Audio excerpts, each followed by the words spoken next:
Good day and welcome to the Strong Ambition Podcast. I'm your host, Rylan Qualley, and we're going to dive into nutrition in this episode, but actually more holistic approach of lifestyle living with Reed Davis. Reed Davis is actually a former personal trainer, and he's an expert in functional lab and holistic lifestyle medicine. He has his own course that he offers to people, and it's called the Functional Diagnostic Nutrition, and it's pretty fascinating. I'm going to let him explain it more, but what's really great in this conversation is that he talks about how he has really cool diagnostic tests that really understand what food can be actually affecting us in a negative way. And then from there, he doesn't just talk about that simple test. He talks about lifestyle. He talks about things that you have to really address. He has some really cool acronyms. So you can learn a lot about uncovering a little bit more to the mystery of health within your nutrition, but also the things that kind of all filter in. And this is what makes it holistic, is that you're looking at the person as a whole, which I think is extremely valuable. And so I'll let him do the story himself, and we dive into a lot of good topics here around nutrition. So without further ado, here is Reed Davis. Good day, Reed. So glad to have you. How are you today, sir? Fantastic, Rylan. It's great to be with you too. Yeah, this is gonna be a lot of fun. I see you're very into the nutrition. I've always been obsessed with nutrition. It is something I help a lot of my clients with, and so I always love to have the individual tell their story. I don't give too much of a background because I like to hear from the roots, because it tells you a lot about who you are, trials and tribulations, and how you end up becoming passionate about what you do. So why don't you go as far back as you want to tell us about yourself and tell the listeners about what you do. Hey, thanks for that chance. I think it's an interesting story. How I got to what I do now is I teach a course in functional lab work as it applies to all natural drug-free solutions for people. I train a lot of trainers how to do this work, but it started in the 1990s. I was actually an environmental paralegal and conservationist. I was out saving the planet, air, birds, water, trees, bees, and just having a lot of fun doing that, enjoying my freedoms in many ways. And all of a sudden, I started thinking about people. I was getting older. I didn't have any health problems. Matter of fact, I was in great shape, other than maybe some dental work. I'd never been to the doctor before, and but I started thinking about people instead of again air, birds, bees, and things. And I said, this environment can't be good for us either. And like you, I'm sure you don't want anything sneaking up on you, it's insidious that you don't know. And I really got kind of concerned. So I shifted gears completely. I went to work for a wellness center in Southern California. And it changed my life completely. Instead of saving the planet, I started thinking about poor old Mrs. Smith and Mr. Jones. They've been through the ringer. They got health problems, um, and and they've tried everything. And I'm in this wellness center. I'm really just running the place. But the owner said that she was going to a nutrition diplomat course, and if I wanted to go with her, I would get my certificate in nutrition. And she said I could work on her patients in between visits, which what an opportunity, amazing. I said, yeah, let's do it. She says, well, good. All you got to do is your homework and my homework too, and you can come along. So, I was not afraid of that challenge one bit. But for the next 10 years, Rylan, for the next 10 years, I worked in that office, and I got really tired of seeing, again, these people coming in. They were coming in for alternative care. They've been completely abandoned by the standard medical model.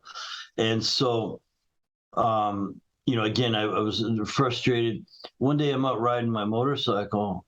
I live in Southern California. I have a collection of bikes, and I'm out there riding. As I said, I was really enjoying my freedoms. I thought these people back at the office, life really sucks for them. They're caught in this cycle of trial and error, I call it.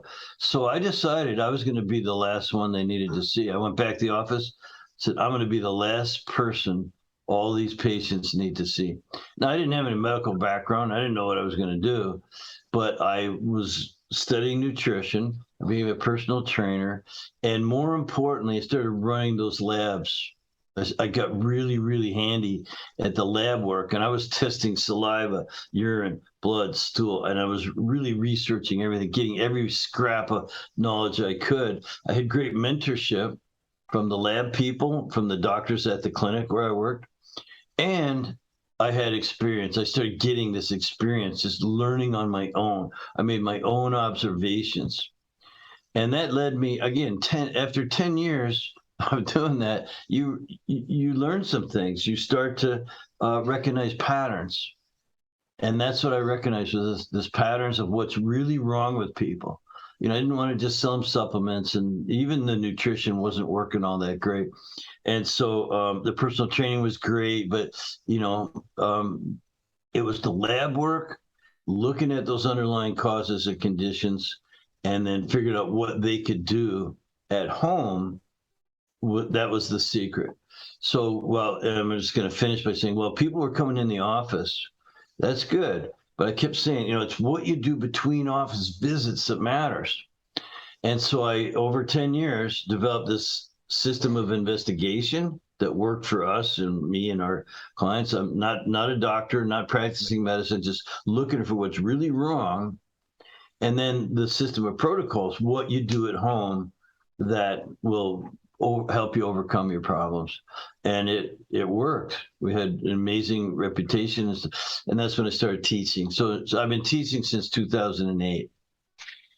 Well, that's a tremendous story. And I really love how you came from that environmental background and started recognizing, well, obviously this affects animals. It's like, wait, we're animals too. And so there's just yeah, we're animals too. I'm going to borrow that. Yeah, and it's like so hard for us to see because we get born into the modern life. You're born indoors, you're born in all these things, and it seems normal and natural to us, but it's not our natural world. And we're taking for granted how many things could be impacting us when we clearly know that, birds don't belong inside. Animals, you try to domesticate something that shouldn't be, and there's consequences. And I really, really appreciated when you said the trial and error method, because that is modern medicine. That's 100% what it is. They go from a list of symptoms and then say, let's try this drug. And that's usually because it's called med school, right? It's medicine.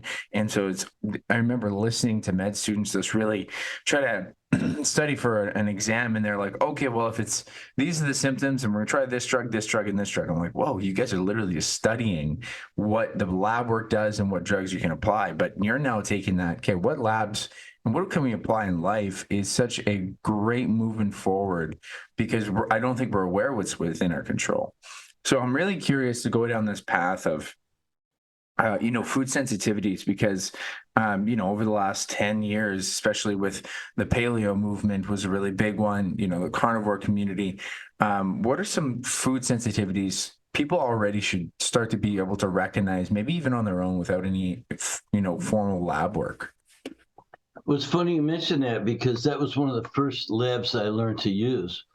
I had a lady come in the office. She was coming in for chiropractic care, and she was really depressed. I just tell her walking in the door. It was maybe her 10th visit, and I was doing a little bit of nutrition with her, but not much yet. And she was really in for chiropractic, and I'm walking her back to the treatment rooms. And I said, what's wrong? She goes, oh, it's this 40 pounds of weight. It's killing me. And well, what are we going to do about that? She's like, oh, there's nothing I can do. I'm on this medication for the hives. And I tell this story a lot because it really is, it impacted me. And she said, I'm taking this medication for the hives. I've been on it for 2 years. I've gained 40 pounds. So there's nothing I can do about the weight. As a matter of fact, Reed, she said, I went to my doctor the other day for a checkup, and I said, I'm really frustrated with the weight. And he told her, lady, you can have the hives or you can be fat. Take your pick. And she said, well, that's really depressing, doctor. He said, well, I'll be happy to write your prescription for antidepressants if you want. And so I could see why she was so down. But I said to her, well, her name is Susan. Hey, Susan, why don't we find out why you get the hives? And man, it was like a shock to her system. Her head snapped around so hard, I thought she wouldn't need to see the chiropractor that day. What? What are you talking about? I said, yeah, we could try to find out why you get the hives. Never had occurred to her. And this is 20 plus years ago. So it really was part of that learning curve for me too. Maybe we could find out. So sent her home with a couple of kits, including food sensitivities, and found out that she was very sensitive to things she was eating every day.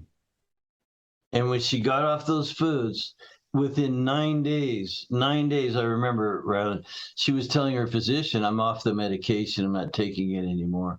I found out why I get the hives. No, within another couple of weeks, she was losing weight. She was working out to a sweat, and she was taking hot showers. She told me then, Reed, I didn't tell you, I haven't had a hot shower or worked out to a sweat in 2 years, because even on the meds, that gave me the hives. So this completely turned her around, and she was so happy. It made me happy. I found, got that, what job satisfaction is about, doing a good job, right? Like that's why we do this work, is for that emotional freedom. And so I was just exhilarated, and that I could help. Actually, I helped somebody, so I just kept stumbling across little things like that over the years, and putting pieces of the puzzle together. And I'll give you an acronym that I use all the time, Ron. It's HIDDEN, HIDDEN, the hidden stressors and dysfunctions that affect almost every person with a chronic condition. It's hormone, immune, digestion, detoxification, energy production, and nervous system, HIDDEN. I've learned, remember I said I was stumbling across these, using labs and labs and labs and labs. I ran thousands of labs, and started recognizing these patterns, and then put it into a system. So now anyone, especially personal trainers, I can teach any personal trainer what labs to use, just HIDDEN, how to interpret the results, and then how to apply that to an individual.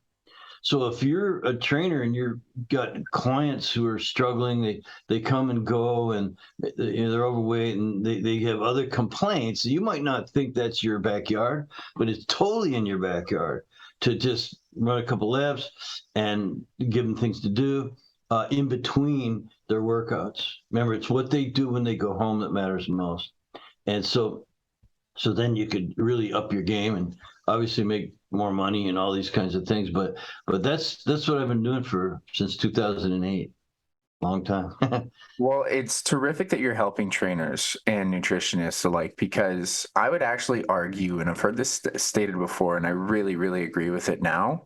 The personal trainers, you could argue nutritionists, but because so many people go to personal trainers first, predominantly, they're the front line of the healthcare system. Yet we're not really considered a part of the healthcare system, because sometimes people look at fat loss and health as personal, and whereas really, if it was covered by insurance, then you would have a far healthier population. But those trainers are going to get asked questions about nutrition. So it's great that you're giving that knowledge, because they are the health confidant for any individual personally. That's why it's personal trainer. I can't tell you how many times I've had just, people break down because of emotional reasons in life, because they trust you, because you are their emotional confidant for one of the biggest challenges of I'm trying to be in better shape. I don't feel good about myself. So everything's going to come out, and they're going to ask you about food. So and technically it was so frustrating when, you get your first personal training certification, because a lot of them will say, well, just go to Canada's Healthy Food Guide or USDA Food Guide. And it's like, no, I get that that's the insurance, but that's terrible advice. So Yes. I value this so much. So what are some, I know there's going to be specific details, but I think what's really helpful for people to be aware of is, I was even fascinated finding out how many different food allergens are out there, how many food sensitivities are out there. When you get into oxalates, you get into lectins and that kind of stuff. And people just wouldn't believe inherently healthy food, or some food you wouldn't think could cause this stuff, what are some foods that people should really kind of think about that be like, hey, maybe this is actually giving you an issue? It's so funny, and this is a total coincidence. I had no idea you were going to answer that question. I just ran my MRT, we call it, the mediator release test, and it checks for 170 different foods. Now, I printed it out in black and white for because I've seen these before, but this is really comes in a full color version where the reactivities to these different things are nil. Up here, that you can see that little line. It's like a bar graph, and it goes across. So it's just no reaction, and then it gets up to a certain point where the bars are longer, and they are then color coded either yellow or red. Those are all foods that you're reacting to. So this test here, the mediator release test from Oxford Biomedical Technologies, I've been using this lab. Matter of fact, this is the lab I used in that lady 20 some years ago. We're still using it. It's gone through some iterations, the test itself, but it categorizes chemicals that are in our foods here. You've got your vegetables over here. You've got your beans, nuts, legumes, and seeds. Then it's got fruits. So it categorizes these things. Then you got on the second page your flavor enhancers, your meats and poultry, grains, miscellaneous, dairy, and seafood. So 170 foods. Now, no one eats 170 different foods. You probably eat, 25 foods maybe. And so some people who know to diversify their diet, it's really critical that we do. We should eat as many different things as we can get our hands on, as long as you're not sensitive to them. And so there's two ways this food sensitivities works. One is that the more dysfunctional your gut is, your digestive system and tract, the more out of shape it is, the more sensitivities you seem to have. So we always want to measure. We run this test on every single client. Then, and anyone can do this. I'm telling you, anyone. And so then later, like this is just a retest for me because I can do it. And my wife wanted to do one. I said, I'll do one with you. And just to check. Now, nowadays, I wish this was the color version. You could see I only have a few yellows and one red. Why? Because I work on my gut. I keep in good shape. And you'll see people with out of 170 foods with maybe 60, 70 different sensitivities. And part of the healing process is to, well, let's eliminate those foods. Just eat the green ones. It gives you basically a shopping list of what you can eat, what's non-reactive. Focus on that. Oh, wow, look at all this great stuff I get to eat. And just let those other ones go off to the side for a bit. Remember, some of those could actually be very directly causing symptoms.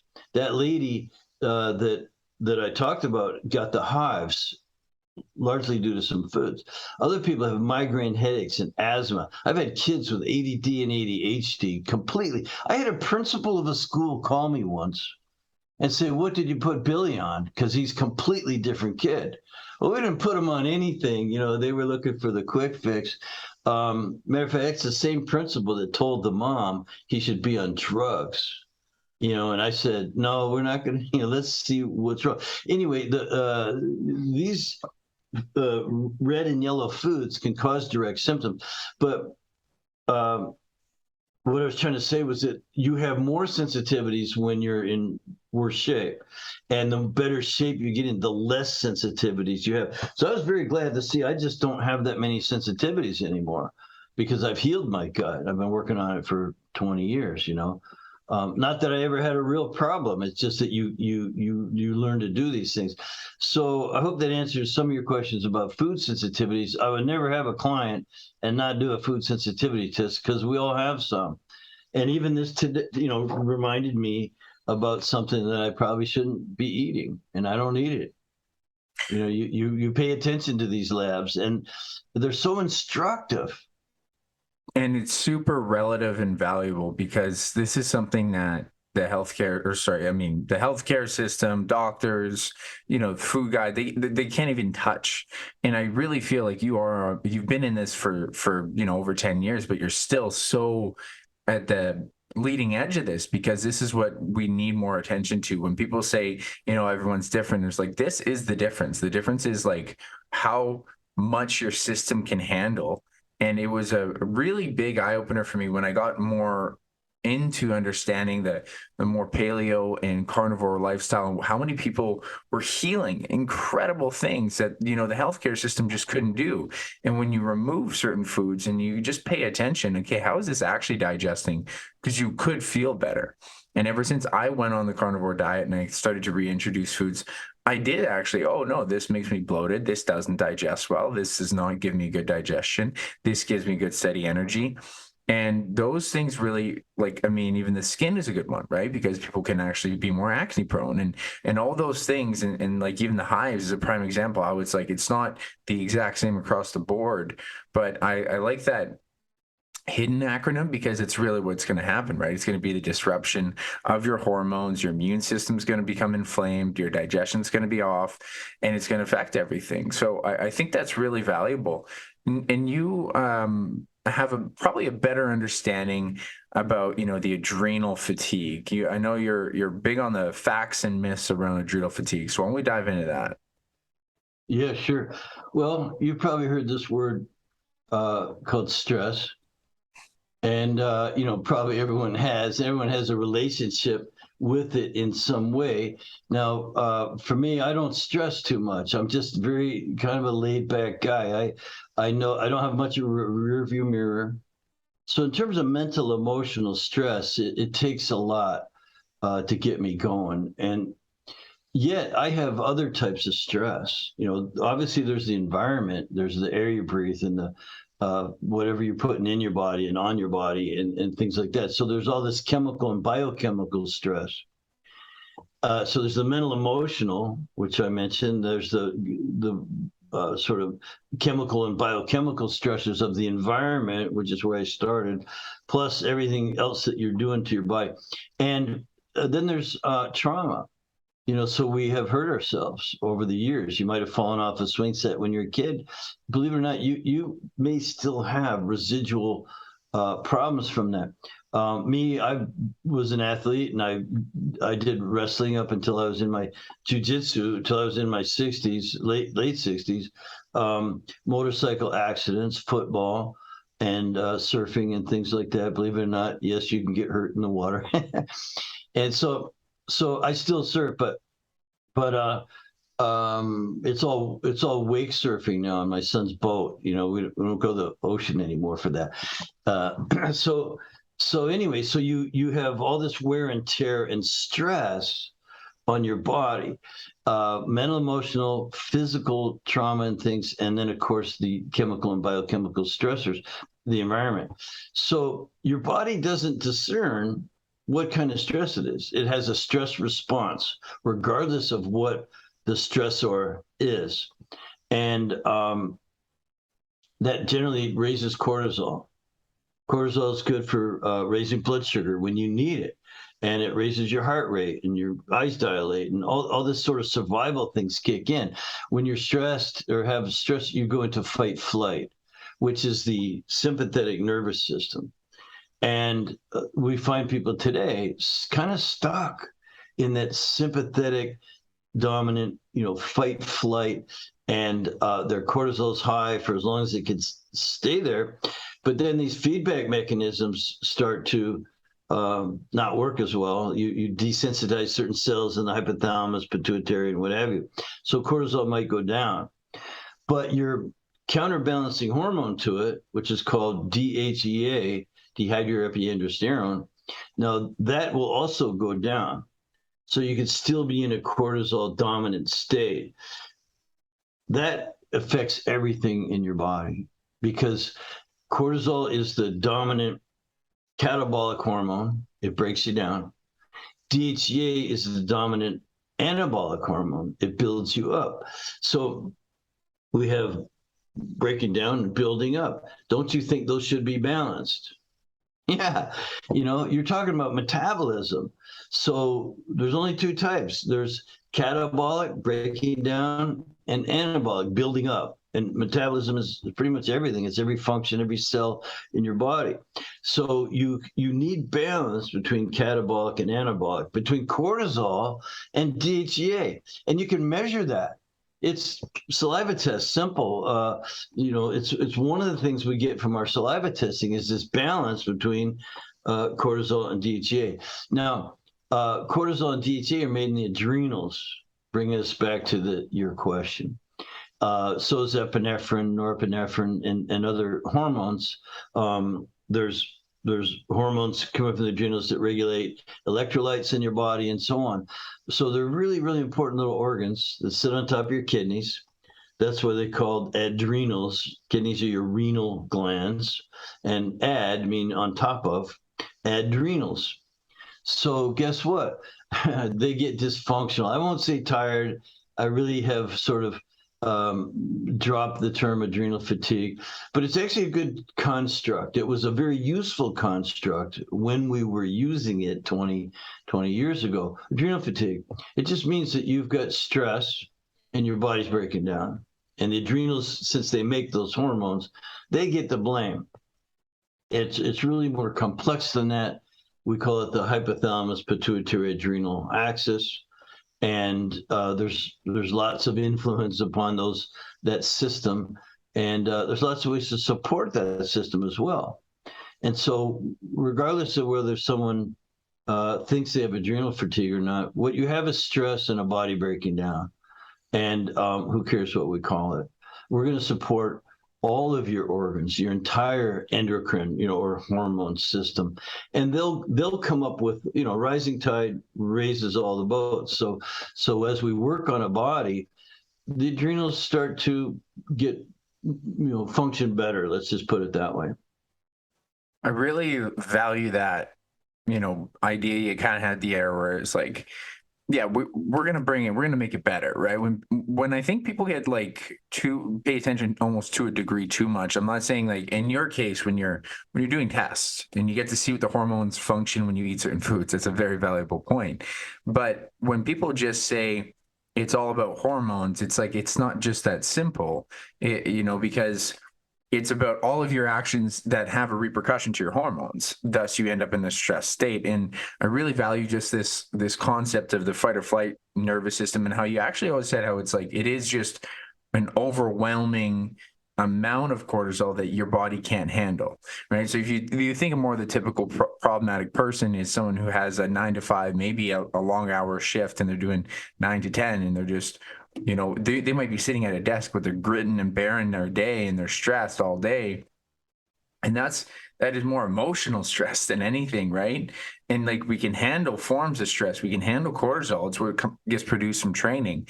But it's when you don't have the influx of relaxation and when you can't recoup from it, that's why they, like you say, that the adrenals get fatigued, because a lot of these people, what do? They go home and they probably have some highly processed food, get inappropriate sleep. So now you're not fully recovered. And then it's a vicious cycle from then on. And I just value how you had said rising tides lift all ships, because when someone says, it's about hormones, it's like it's about what your food is doing to your hormones. It's just the way I prefer to pay attention to the action that yields a production, right? It's a chicken or the egg. And if you say, oh, well, it's all about your hormones, it's like it's actually about your behavior that creates a better hormonal response.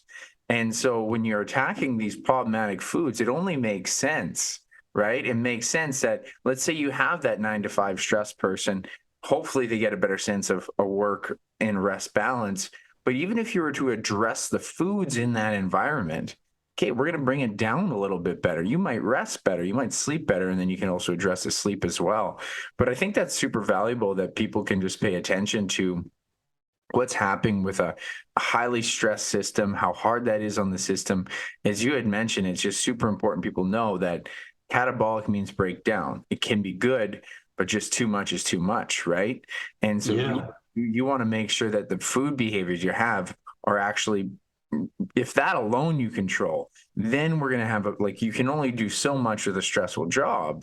But at least there you're controlling a factor that makes you be able to embrace your stressful work environment that much better. Is that kind of fair to say? It's very fair to say and accurate, and it shows an overall sensibility for, we need a holistic approach. And so, what else would there be besides, obviously, exercise is very important, and diet's very important. You mentioned rest; that's very important, and then stress reduction. So, guess what? I have another acronym for you. And we in my profession, which I helped develop, this idea of hormone, immune, digestion, detoxification, energy production, and nervous system, the sympathetic parasympathetic, HIDDEN, we look for healing opportunities. That's a phrase everyone needs to write down: healing opportunities. It's not a medical diagnosis, a label of some symptoms. It's what's really going on. It's what's really wrong. And the hormones are out of balance. The immune system's over or underactive. Digestion can be not working so good and be a source of a lot of trouble. Detoxification is critical. These things are all connected. There's no way to really separate any of them. So you really have to work on them all at the same time. A rising tide raises all the ships. And so, well, how would you do that? What would I send people home to do? Whether if I was personal trainer, what do they need to do at home? Well, you could have them stretch. You could have them rest. You could also have them follow the DRESS program. So there's the hidden HIDDEN stressors and dysfunctions. And what you do at home, the solution is diet, rest, exercise, stress reduction, and supplementation. That spells dress. So everything that isn't falling into the diet category, what you eat, the rest category, how you sleep and rest your soul and your emotions and your body, of course. Diet, rest, exercise. Can't be healthy if you don't exercise. You got to get out of that chair. Thank God I have this big property. I can go out. I have a view that would stun you, right out my window right here. And so I go out a lot. I get up and go outside. I work outside, landscaping and gardening and things like that. Or I go ride my motorcycle. So, but this diet, rest, exercise, moving your body. The two S's in dress is stress reduction, which is huge. We talked about mental, emotional, and physical trauma and things like that, and the chemical and biochemical stressors, and food could be one. And then lastly is supplements. Now, we don't need to go off on that, but I'm taking stuff all the time, little bottles, pills, skin, whatever, to enhance my vitality. And so diet, rest, exercise, stress reduction, supplementation. That's a very simple formula. Might sound complex, and there are complexities, but it's not complicated to understand and follow. Eat right, go to bed, get a good night's sleep, and learn to rest your body throughout the day if you have to. And exercise, of course, you got to work it in. Me, I have a personal trainer come out to the house twice a week, and because I live out in the country, and and I don't like driving in town. So I have someone come to me. Diet, rest, exercise. The stress reduction is a big area. As we said, there's various types of stress, and you got to sort it out. And then supplementation. Everyone needs. Food is so poor quality these days. You have to really hunt for good quality food. You need the vitamins and minerals and essential fatty acids, and you need the trace elements and the phytonutrients and antioxidants and things. So you can take that supplementally. And so the hidden stressors and dysfunctions, you find all of these places where your body needs improvement, and then you have a protocol to apply that encompasses just about everything a person can do. And that's what makes it holistic. My cousin actually is in the healthcare system as a physician assistant, but he actually explained it super well. It's like you're always looking at the whole, and commonly a medical profession does not look at the whole. They look at the problem and they treat the problem, right? You got to establish, treat that. Parts is parts.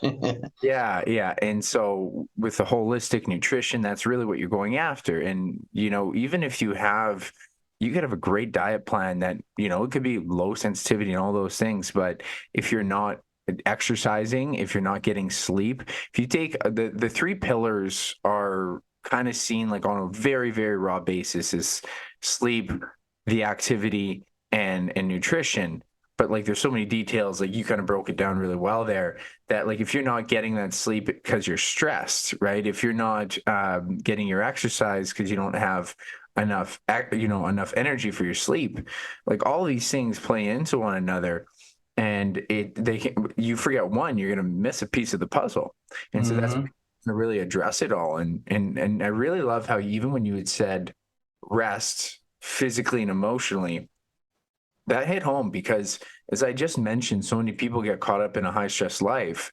It's like, well, what can you do? And we tend to want to do like the easy immediate gratification, but sometimes it's like just taking a break from like all normal things. Like if you go for a walk and you have no digital, companion with you whatsoever, you don't listen, you're just by yourself, and you're just like, I love that you said you go out, you got a good property and walk, like you are going to feel so emotionally rested. But it's natural inclination to kind of fear that because there's no immediate gratification known in that scenario. I always say people have to start recognizing that immediate discomfort usually almost always yields a delayed gratification that will be significantly more impactful for their health. And so when you start to look at these things, like, you have to make that leap of faith. Hey, if you go to bed, if you get ready for bed a half hour before, but try to, rest your mind before you're resting, like get rid of all the mental stress, you're going to sleep better. If you make a point of actually doing all these things that take some time and effort to plan, you can start to address it. And I think like it's fair to say that it's not, there's complexities within it, but you can simplify the complexity with the actions. And I think that doesn't make it easy. I always tell people it's simple to do a Mm-hmm. deadlift, lift Yeah. 5,500 pounds. It's not that easy. It's complex to actually practice it and to know it and understand the sequence. Super simple, and it takes a long time. But any other skill is going to be like this. So I really value a lot of those points that you had there.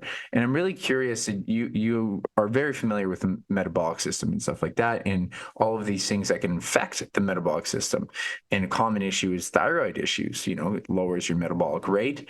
I know one of the things that I come across was that unfiltered water, so just drinking tap water, can actually affect your thyroid. Is that something that you've come across?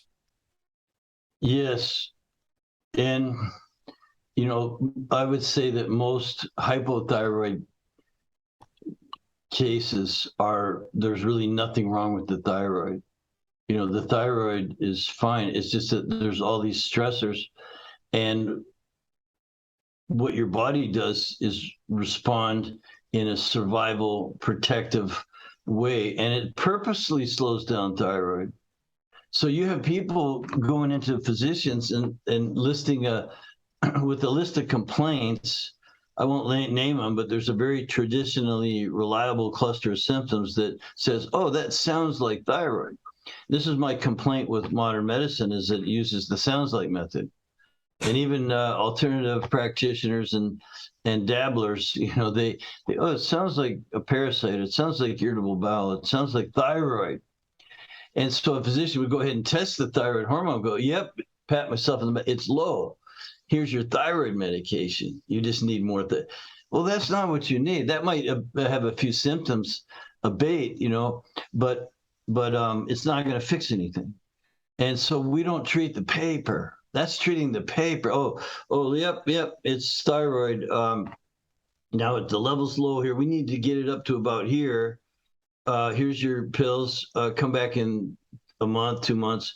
We'll retest you. We'll see if we got the numbers right. And the next time you go to the physician for that kind of an appointment, the conversation will be about the numbers, not about you, and not about what's going on with you and all the complaints that you had in the beginning. Maybe a little bit, but what you're doing there is it's just another cycle of trial and error. You mentioned this in the very beginning. Now you're just treating the symptoms or treating the paper. And if your complaints are like, well, yeah, doctor, on that medication, I feel a little bit more energy, but I really haven't lost any weight. My hair's still thin. I'm still constipated. And so they may say, oh, well, that sounds like something else. Let's run that test. We'll run a testosterone test, and pat myself on the back. I found out your problem is now so now you're on thyroid medication and you're going to be on testosterone or something else. See, so that's just another cycle of test, treat, test, treat, test, treat. The paper, you're really not getting to the underlying causes and conditions. Going back to the stressors, the body's natural response to a lot of stress is to hibernate, which it would purposely slow down metabolism. The body thinks it's doing you a favor by conserving resources, not burning up all the things that would give it energy. And there's other things going on: cell sensitivity, receptorship, conversion of T4 to T3. All these things can change because you're stressed out. And a lot of people don't even know they're stressed out because they're so used to it. They think it's normal. But they'll find themselves, I wanted to get this in here, self-medicating. So you find a lot of people, like you said, you should prepare to go to sleep. Most people just drink, not most people, but a lot of people, they just start self-medicating. So in the morning, they're pounding down the coffee. They didn't used to have to drink 3 cups or 2 ventes, whatever it is. But now they do. 1 cup, 1 12-ounce old-fashioned, give me 6 ounces, 1 cup in the morning. That doesn't exist anymore hardly for people who are self-medicating. And then they work really hard. They might even be high performers. They might make a ton of money, and they might actually be serving some good purpose, but they come home and they don't have time for the wife and kids, or the husband and kids, whatever it is. You just feel exhausted, and you're eating out a lot and not preparing food and doing all the things. My wife and I cook almost every day, and we enjoy meal prep. We grow our own food. We do things. It takes time, but that takes a lifestyle, and so but there's a system, and if you find yourself self-medicating instead of meditating before bed, then there's an issue that we could help you with. I love that, self-medicating instead of meditating. And meditating is, it's come more and more mainstream and terrifies people to just think, right? To just be with your thoughts. And, it always had more of the Buddhist kind of initial stereotypical idea of just sitting there and humming, and meditation is just actually being with your thoughts and trying to be with yourself. And we're not willing to do that. That's a terrifying thing. But the other thing that I really want to point out that I really appreciated was how you said that thyroid's doing what it's supposed to. And this kind of reminds me of the word inflammation, because when someone says, oh, that makes inflammation, that's inflammation. Oh, you have inflammation. Or it's like someone says, that's insulin. That's insulin. It's like all of those hormones are doing their job. It's not, the inflammation isn't bad. What you did is bad. The insulin is not bad. What you ate routinely causes a bad reaction. And so if we start to pinpoint the things that the body's actually supposed to do, and we say, oh, that's a bad thing, it's like, no, you're doing something that makes it bad, right? If we just, I don't like these blanket statements that when the body, and I just love how you nailed it, the thyroid's doing what it's supposed to. And it is so common for people to be prescribed for low thyroid, hypothyroidism. I'm like, I talk to clients, oh yeah, hypothyroidism. Oh, I was like, how is there that many messed up thyroids? How is it that possible? Yeah. Well, to pick any organ you want. Is the thyroid's, just one that there's sort of an easy pharmaceutical remedy for the symptoms. It's just kind of one of those kind of things. But we all have a thyroid, unless it's been radiated out, or extracted somehow, in which case it's never going to grow back. You're going to be on thyroid hormone for the rest of your life, because it's one of the hormones we can't live without. I mean, you technically could live with very low levels of estrogen or testosterone. Thyroid's not one of those. It's really critical. So you're probably going to be on meds forever, or some kind of support, depending on how bad it's gotten. I'm not sure I'm answering your question, but To me, it's just one more organ. There's the hypothalamus pituitary adrenals. There's a hypothalamus pituitary thyroid. There's a hypothalamus pituitary gonads, testes in men, ovaries in women. So there's all these connections, and I don't look at one more than the other because I don't treat symptoms and I don't treat the paper. It's a person who needs a holistic lifestyle. Where you were started off on that commentary was with the signaling. So there's signaling. It's the signals that your body's receiving that's probably just responding to appropriately. We're all designed pretty well. You don't have to teach your cells what their job is. Matter of fact, you wouldn't know how. That is an innate intelligence that you were blessed with the moment you were conceived. Is stuff just all started working together, and then of course you're born, and it's working at a certain level and efficiency, and it's all about the signaling. So if your birth parent is a crack addict, that's some pretty negative signaling, especially if they've also got other diseases and conditions and things going on. But if the signaling comes from a different environment, person, and who's living a different way, then you're going to be responding appropriately either way. All for survival. Every cell knows its job and seeks survival. It wants to live, and so our whole lives are about bodies having innate intelligence. They know what to do. You're just the dumb one. that you let things sort of get in the way of that, which is bringing us back to meditation.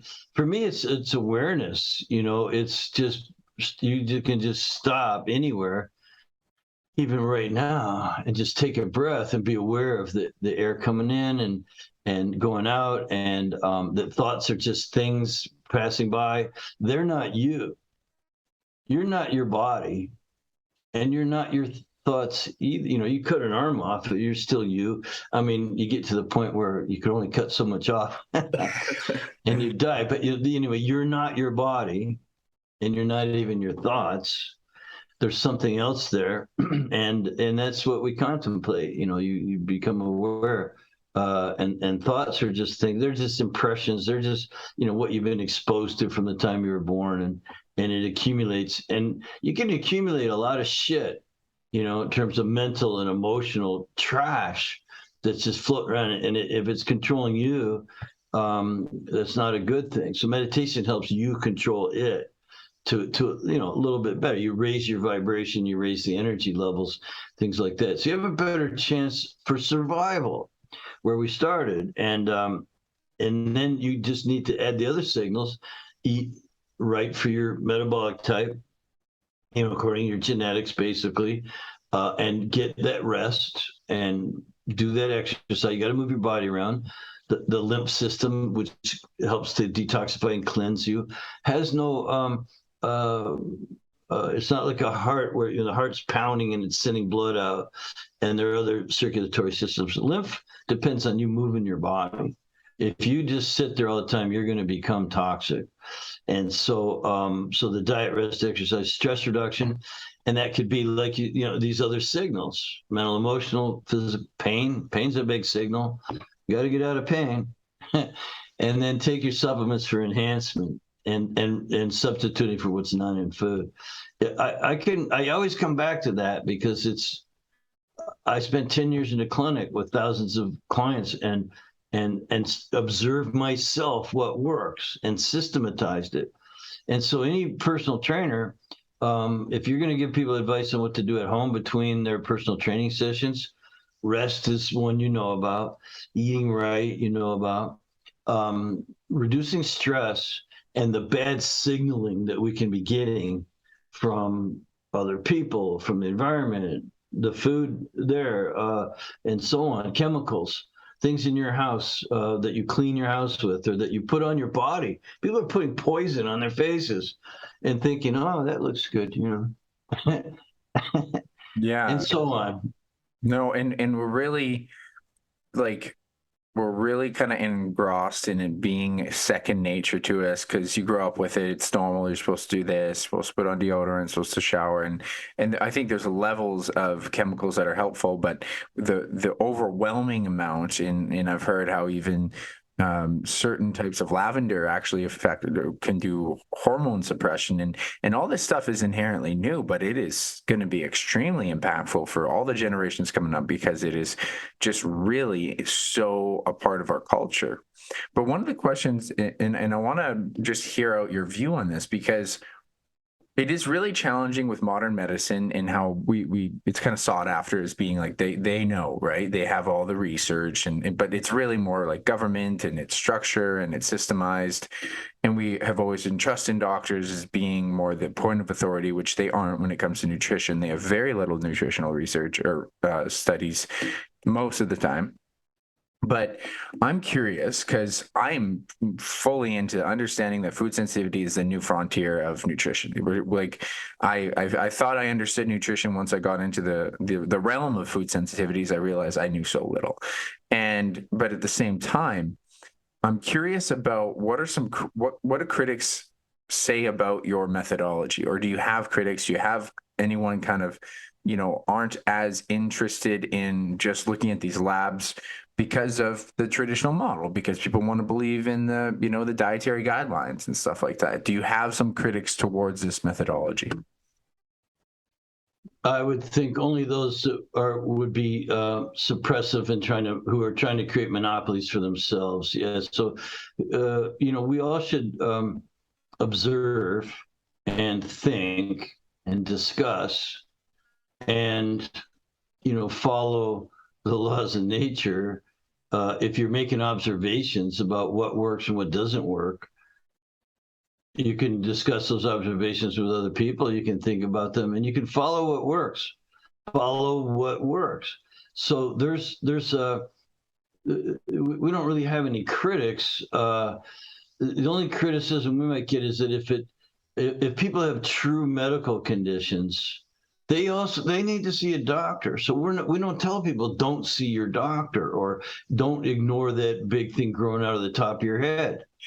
You can't just meditate that away. You got to go get it checked out. So, we don't have a problem with physicians, or there's no real critics if they truly understand our point of view, because we're not against anything. We're advocates for the laws of nature and behaving oneself in accordance with those laws.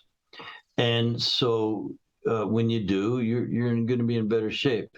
So we actually have a tremendous number of advocates. When I think of the community, first of all, I've trained over 4,000 people who've graduated. Some are off they only used it on themselves, the hidden, all the testing that we teach, and of course, the protocols, which is just lifestyle. How do you criticize that? We're just looking at running the labs to identify healing opportunities. We're not trying to diagnose and treat disease. That's what doctors do, and they're very good at that. And if you have one that they need to be monitoring, go see them for that. So that's not a conflict. So the only there would be criticism if there was conflict, and we don't really conflict with anything. There might be some people who are zealots and over-enthusiastic, and we get clients that say, well, I hate my regular doctor. No, don't hate. First of all, that's not good for you. But also, you just have to understand the difference between what they do and what we do. So we don't go peeing in their backyard. We don't try to treat disease. I don't care about disease. I know what builds health, though, and I want to follow those principles.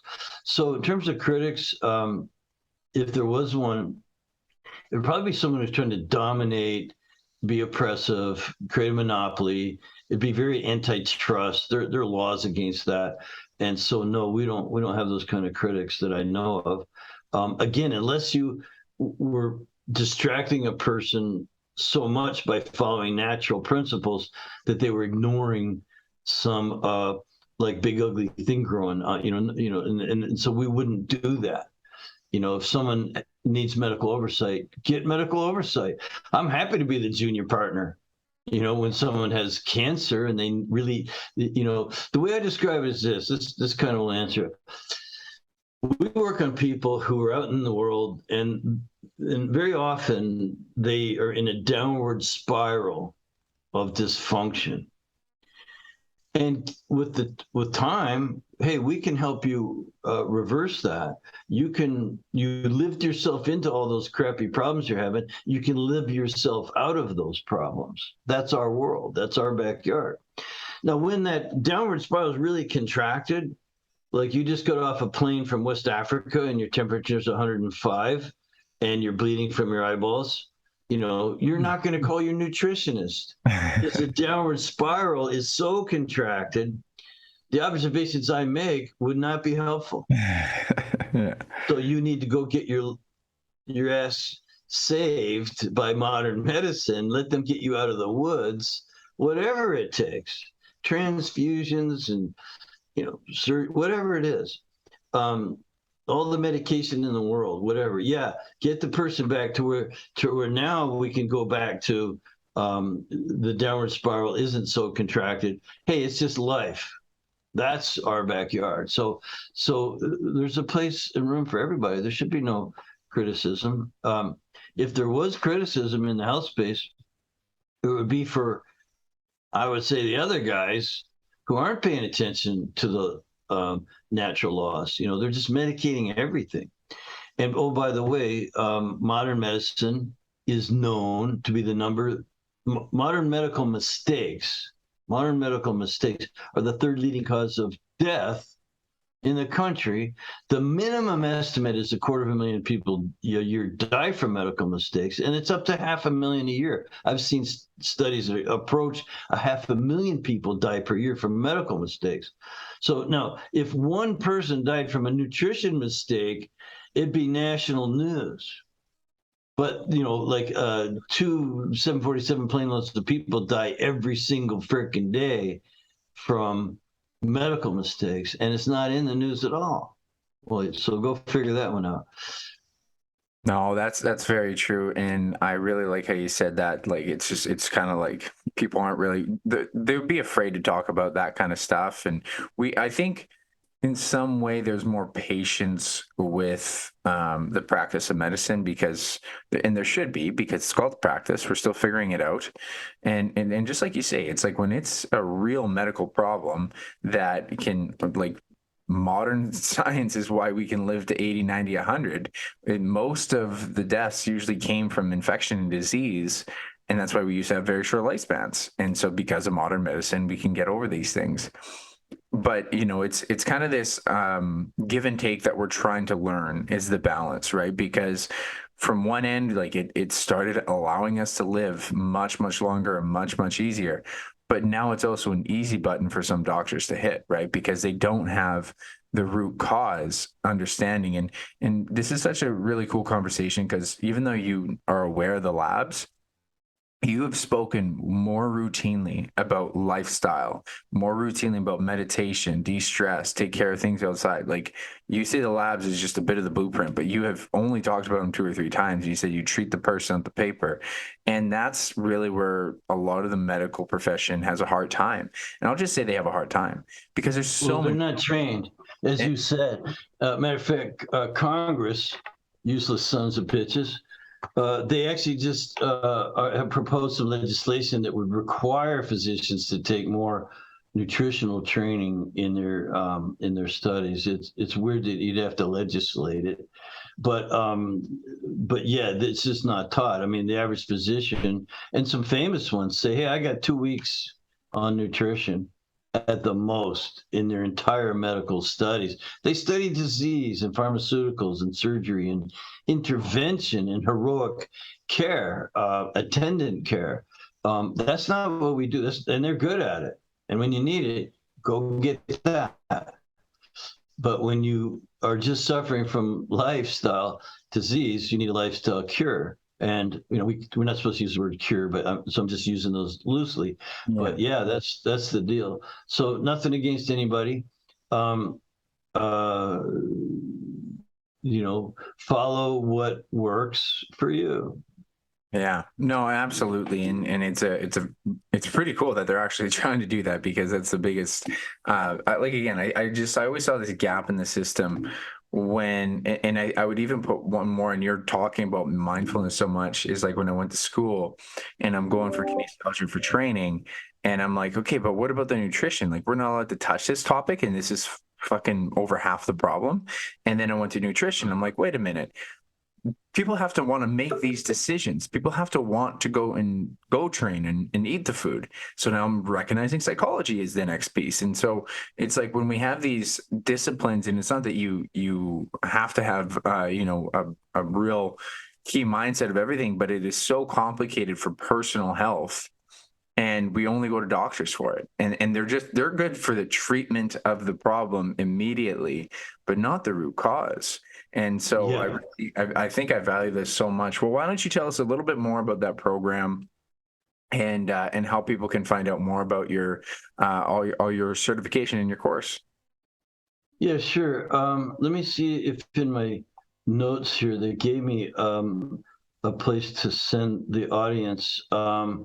I don't have it right in front of me here, but I've been teaching this course in functional lab work as it applies to all natural drug-free protocols. So we don't treat disease. We don't even think about it much. We think of health and what's going to help one build it. So the course that I teach is called Functional Diagnostic Nutrition Certification Course. I was getting into this a few minutes ago. The alumni that we have, thousands of people have taken the training. Some just work on themselves and their families. Others have a few clients that they dabble with, but there's about 1,000 professional FDN practitioners, functional diagnostic nutrition, and we have an alumni group. It's a membership, and man, do we stick together? Do we, the continuous ongoing support? So it's not a course that you take and you learn some cool stuff. It's something you can do for a living. We have because I teach this model. It's an independent health entrepreneur model. A lot of personal trainers and nutritionists and people like massage therapy, do-gooders who have usually a college degree and some kind of certificate or two or five. When they come to my training, they're like, man, this is the icing on the cake. This is all the missing stuff. These are the pieces of the puzzle that they needed in order to be able to really help every person that comes along, not just with their modality. The personal training is amazing. I love my personal trainer who comes out twice. I've been seeing her for 15 years. Matter of fact, I'm really sad she's moving. I live in Southern California. She's moving to Florida, as a lot of Californians are. Yeah, I said that. Yeah, there's like this exodus, man. But anyway, I'm so sad to be losing my personal trainer. You become attached, like you said. We know stuff about each other. We talk, and so you can, if you're in that boat of being a personal trainer or a modality, therapy of some sort, you can learn this lab work. Anyone can do it because I'm just anyone, and I learned to do it, and I did it for 10 years with thousands of people. I ran over 10,000 labs, so you don't have to. Just don't go through all that crap, trial and error, the stuff I went through. Let me just teach you. Take my course. It takes 6 or 8 months part-time. You get through it. You graduate. You join the alumni. Now you're part of a community of people who do this for a living. And by the way, it raises your income or income potential tremendously. You'll make 5 times what you did as a personal trainer. And I've got testimony after testimony from people who are doing good work, but frustrated that their clients weren't getting really better in all these other areas. It's like, oh, how's this going? How's that? And you just talk about it. Well, instead, you can do something about it, whether it's hormones, their immune system, their skin, the way their brain works. And you could help their whole families too, by the way. And so that's what the course is all about. It's called Functional Diagnostic Nutrition. And again, I was just looking for, maybe you could put it in the show notes, the Yeah. URL. Yeah, Yeah, absolutely. I'll link put down that. yeah, because we want to help your entire audience. And so it's just better if you do it that way.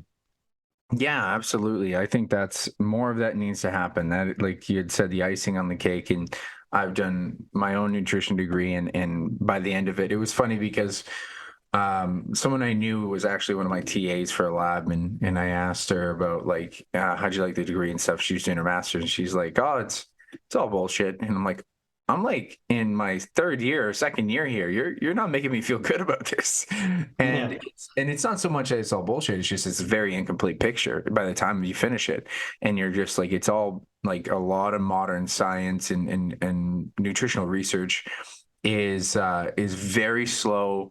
It's it's a lot of old research, a lot of epidemiological studies, but the food sensitivity I definitely recognize. I saw more and more stories and more are coming out, and so this is why it's so great that you're doing what you're doing, because I think the world does need this, and especially because you're, even despite this, the test alone, I can imagine being so valuable for people. Like you said, it's a grocery list, but you treat the person and not the paper, so that shows a lot of character of a holistic approach.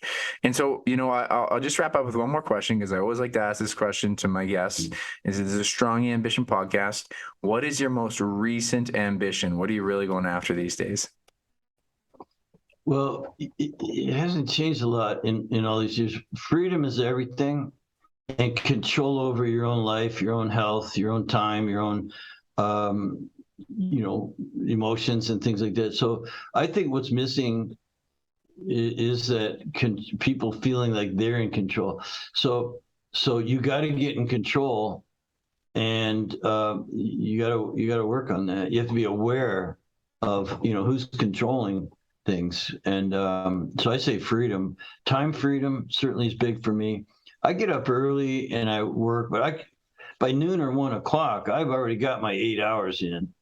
That means I can go out and do another 2 3 hours in my garden or my landscaping. I like driving my tractor as much as anything. You talked about being able to release and things like that. Man, is that rewarding? Getting work done, getting accomplishing things. So not only in my professional life, but in my personal life, and I go fishing and stuff. So I think time freedom is big. My work's very rewarding, so I have a lot of emotional freedom. I have a amazing wife and family and stuff like that. Um, Geographical freedom is also very important. Being able to move around, which the internet did for us. Of all the things you could say about it, I could go to Cabo for a month and not miss a day's work if I don't want to. Um, uh, you know, just health freedom is critical. You gotta be able to get up and have lots of energy to do stuff, and be satiated, not be self-medicating, things like that. And I'll say financial freedom is part of it too. I do very well. It's because I have an amazing product and service, and that deserves reward. And plus, I have to be able to afford um, a lifestyle that sets an example for others. Like I'm very generous. I do a lot of donations.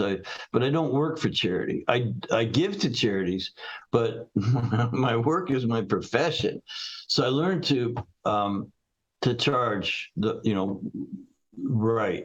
Everyone gets more than what they paid for, which is critical. So I don't know if I'm answering your question. I know it's your last question. What does it for you, Reed? Or, what have you realized lately? And I think it's that freedom and who should be in control, especially of your health. Because guess what, Rylan? If you don't take that control, someone else is very happy to take it from you. Yeah. Yeah, absolutely. And that's the unfortunate thing is when you try to give the control to the medical system, they're actually just not capable of it all the time, right? But one of the things I actually really loved how you like, so how old are you, Reed? I'm 69. 69, and you're still grinding away, working, and in no way does it sound like you're thinking about retirement. And I love that.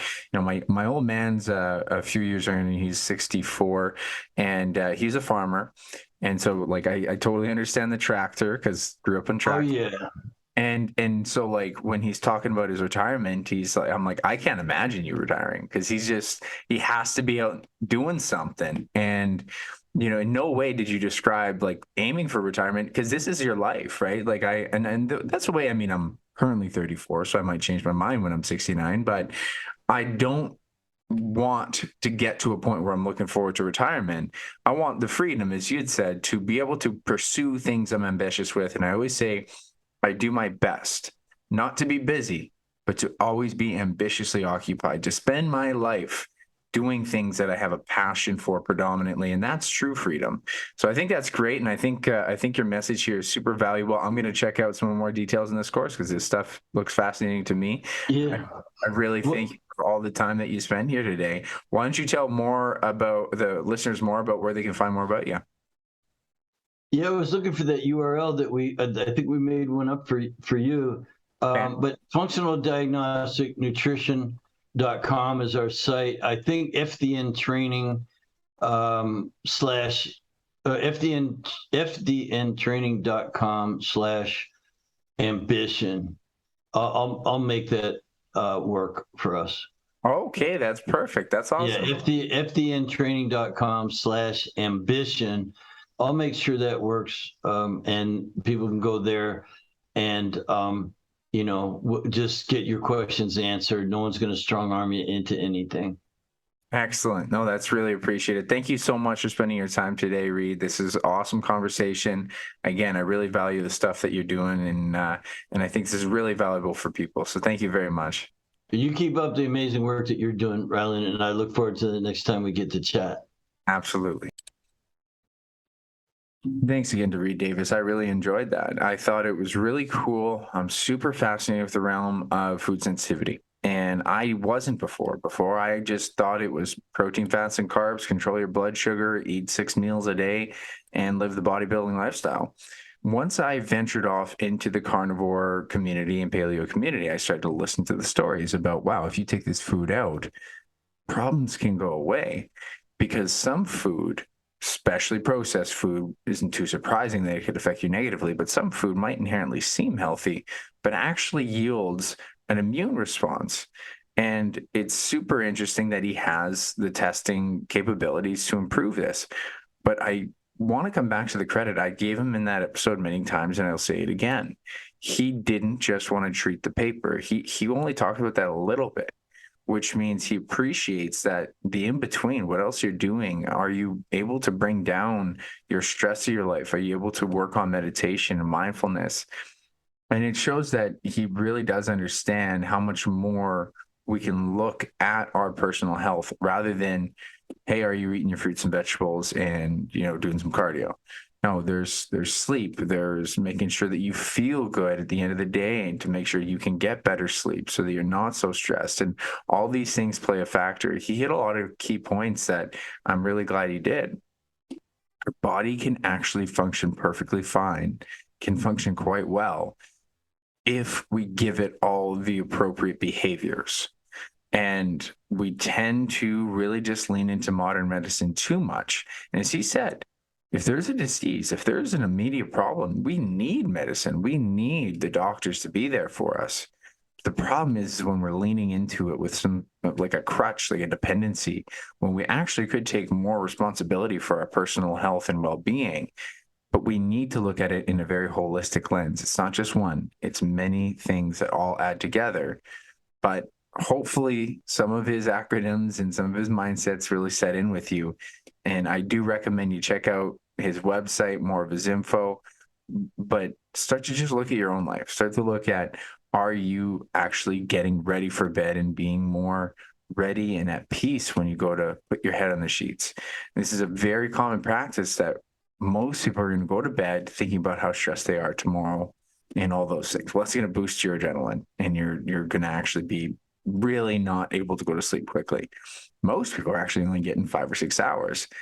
The amount of cascade negative reactions that it has hormonally, functionally, everything else, even if you're trying to do nutrition and training, they're all going to be worse. And it's not just one part, right? And again, if maybe you are doing good sleep, but you're not into nutrition, or maybe you're doing good nutrition and sleep, but you're not doing the exercise. There's many things that fall into this. So I hope this gives you a better lens to look at your health. I think having someone with this holistic mind really, even for myself, like I tend to want to look at nutrition or training or sleep, but even just his mindset around meditation and how helpful that is. I could just sense he's so at peace with his lifestyle. So I'm certain that you learned a lot from that, and I'm pretty sure that this will give you a great lens. And I really recommend that you share this episode with someone else who needs this kind of recommendation and advice. I really appreciate you listening. If you could, please leave a review. Please, if you're watching this on YouTube, give me a like button, subscribe. If you're on Apple Podcasts, please give me a 5-star review, as I got to start getting those 5-star reviews up. And it's a newer podcast, but more people can be reached if they if I get some good reviews, they'll be suggested more often. And so I really appreciate you as a listener. Remember to share it with anyone that you think might help. And always remember, my friend, life is not about the pursuit of happiness, but it's going to be about the happiness within the pursuit. And I'll catch you next time.